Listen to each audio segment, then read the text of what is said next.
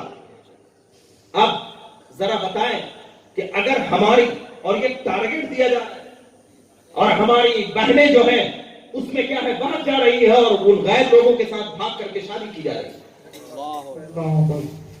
دل پر چوٹ لگتی ہے. اب میں جو شادی کر رہا اس سے پوچھوں گا 18 سال کی ہوگی یا 20 سال کی ہوگی وہ لڑکی, اب ذرا دیکھنا کہ جس غیر مسلم کے ساتھ اس نے شادی کی,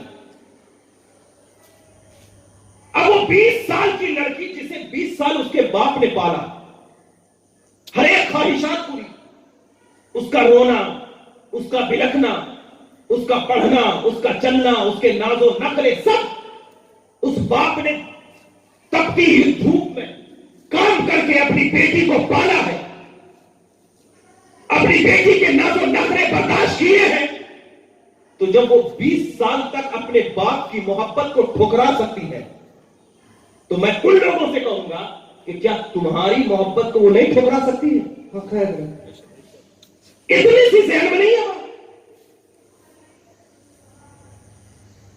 لفظ جہاد کے نام سے بیانا جا رہا ہے.